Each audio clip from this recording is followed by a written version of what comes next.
Salut la clique, c'est Alex Dakarasing. Aujourd'hui on se retrouve pour la review de Elimination Chamber. De quoi on va parler? On va parler d'Elimination Chamber et on va parler surtout pas de Raw. Je vais vous dire pourquoi ce qui s'est passé, parce que je tiens à le préciser quand même. Petite analyse de Raw. Je n'ai pas vu Raw puisque j'étais malade et c'est pour ça aussi que je vous fais la review tard. J'avais vraiment prévu de la poster lundi matin direct. Bref, j'étais malade, du coup j'ai pas vu Raw. Et d'habitude en post-pay-per-view, je me fais spoiler Raw. Voilà, c'est ce qui arrive la plupart du temps. On me fait spoiler les résultats. Et là, j'ai traîné sur les réseaux sociaux, sans bien sûr chercher à être spoilé. Je peux non plus aller sur Catch News, cliquer sur résultats, tout ça. Mais bref, j'ai traîné donc sur Facebook, sur Twitter, sur Instagram et sur Snap. Et je ne me suis pas fait spoiler.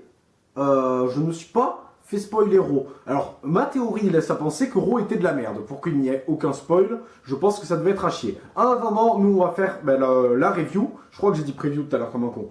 La review de ce premier match de l'Elimination Chamber, qui est donc le match du kick-off. Et oui, match du kick-off qui opposait Luke Gallows. Et oui, c'était quoi ça?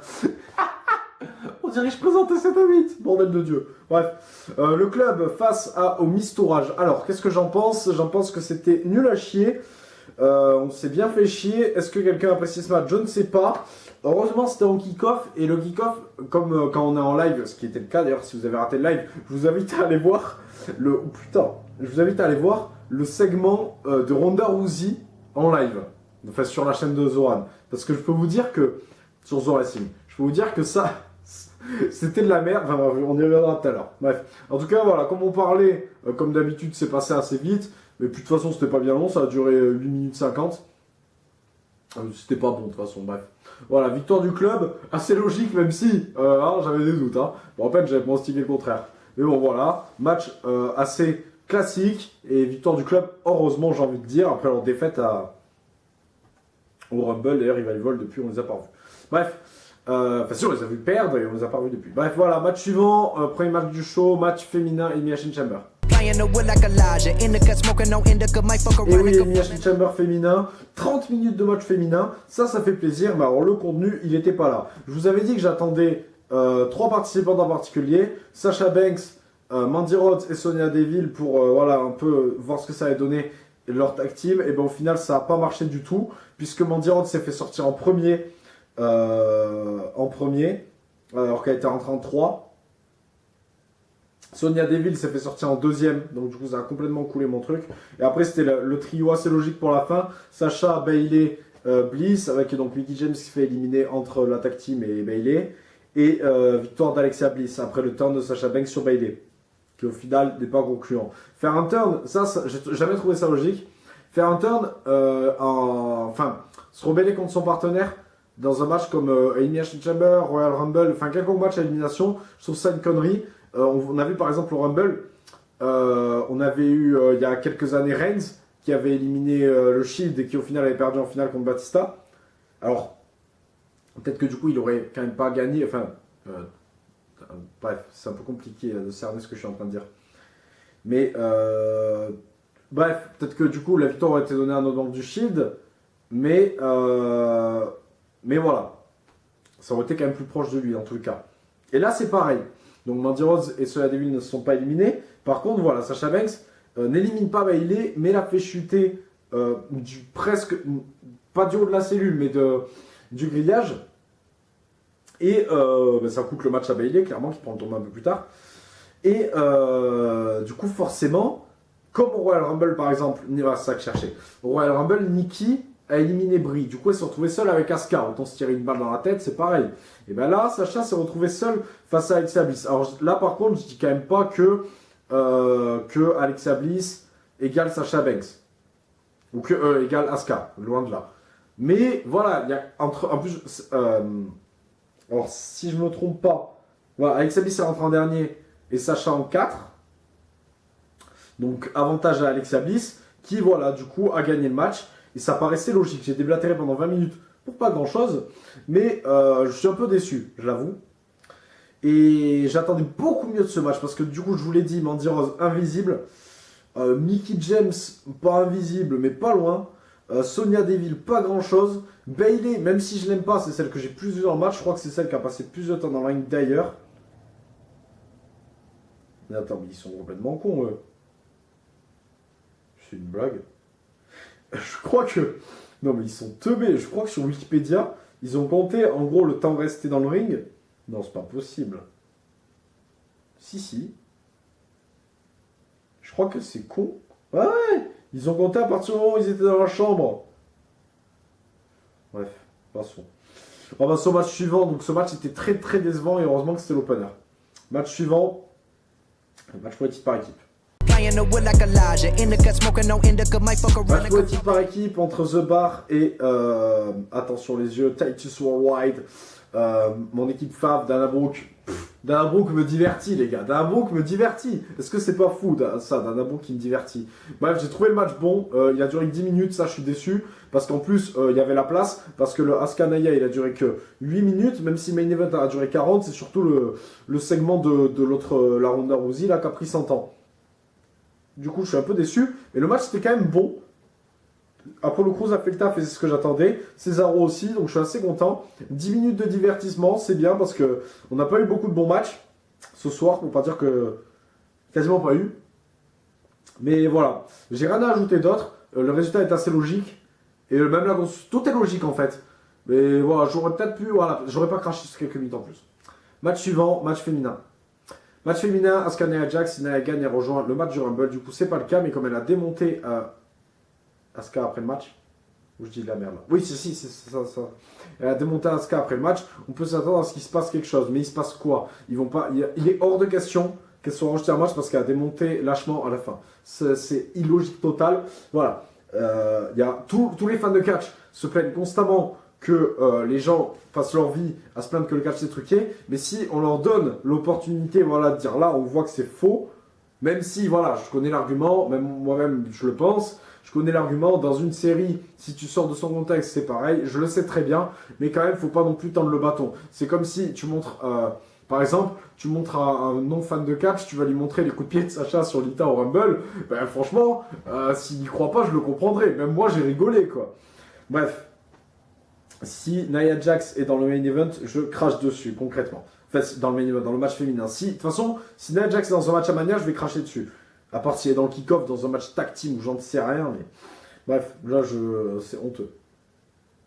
Donc, je sais pas comment ça va se passer, ce qu'ils vont faire. Vraiment, je sais pas.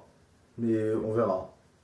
On verra, c'est intéressant. Moi, ce que je ferais, je la ferais intervenir dans le match à Mania pour coûter le match à Asuka et que Asuka soit pas championne et qu'après elle ait une rivalité avec Nia Jax. Je vais vous dire pourquoi.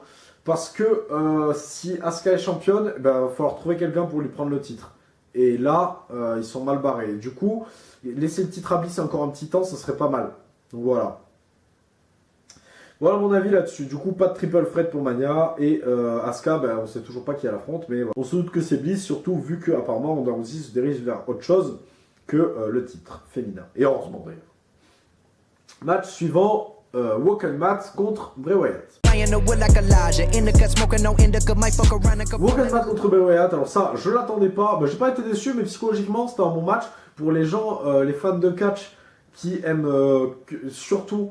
Voilà, qu'on leur raconte une histoire. Il y en a qui vont penser que c'est un clash à Cora, mais non, justement. Mais par contre, je peux m'appuyer dessus. Cora, par exemple, la youtubeuse, développe souvent en précisant qu'elle est fan de catch pour qu'on lui raconte une histoire. Et je pense, je sais pas si elle a sorti sa review, mais j'irai voir. On peut suivre les collègues.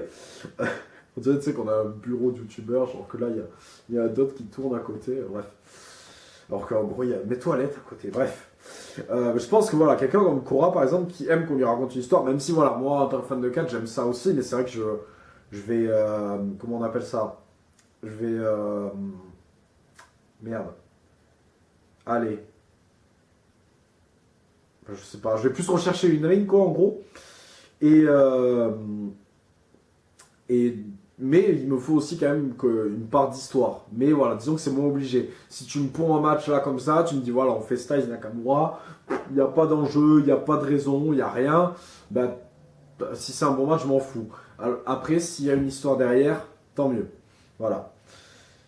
Et si elle est bien, encore mieux. Et là, je pense par exemple que voilà, si on aime les histoires, ça relève le niveau du match qui n'est pas bon en soi. Même si voilà, je me suis retrouvé plusieurs fois à dire que le match n'était pas si dégueu. Mais on nous raconte une histoire et c'est bien fait, je trouve. Donc voilà, tant mieux. Merci, merci Bray et Matt. Mais n'en faites pas trop non plus, quoi. Genre surtout Bray. Parce que Matt, encore, voilà, il est vieux. Il en a pris des coups. Et je parle pas que de coups dans le ring. Du coup, je peux comprendre qu'ils sont un peu affaiblis. Par contre, Bray Wyatt, je ne peux pas le supporter. Que ce soit sa gimmick, soit in ring. Vraiment, Husky Harris. Il y a Sony qui a annoncé un truc pendant le live qui serait pas con du tout. Que Bray Wyatt ramène que Matt Hardy ramène le puits qu'il avait comme à la TNA. Qui mettent Bray Wyatt dedans. Et que Bray Wyatt ressorte en Husky Harris. Et que nous ne verrons plus jamais Bray Wyatt, mais Husky Harris pour toujours. Ce serait fantastique. Bref. Match suivant. Enfin. Bon, je vais faire très vite maintenant de suite là sur le segment avec Ronda Rousey.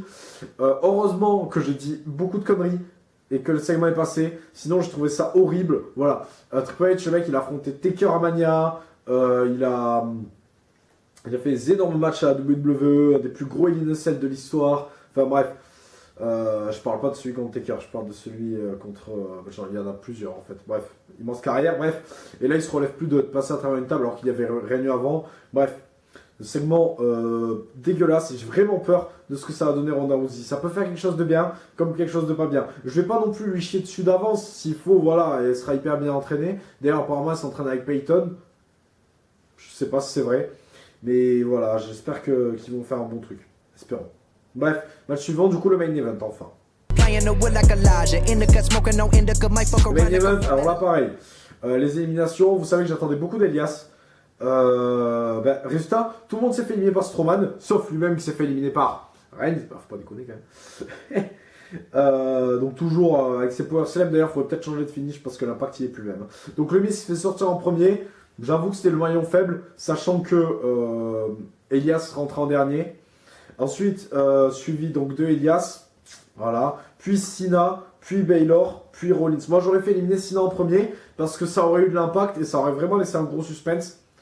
Et en plus, voilà, que les jeunes aient le dessus, quoi. Ça paraît logique. Bref, et Strowman perd contre Reigns. Honnêtement, je vous l'ai déjà expliqué dans la preview. En termes de business et en termes de logique, je préfère voir Reigns. Voilà. Parce que Elias, bon, j'ai pas besoin de développer, c'est beaucoup trop tôt. Il a même pas eu de titre mineur ou quoi. Le Miz, ben lui, il a un titre mineur actuellement. Cena, non merci, c'est bon.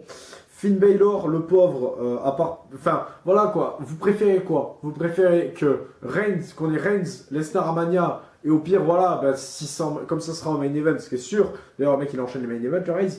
Mais bon, comme ce sera en main event, ben, on ira se coucher avant le match, et voilà, on passe. Ou qu'on ait Finn Balor, Lesnar, et que ce soit pas le main event, et que je ne sais qui contre Reigns soit en main event, et que Balor se fasse démonter en 20 secondes. Que ce soit ça ou Rollins.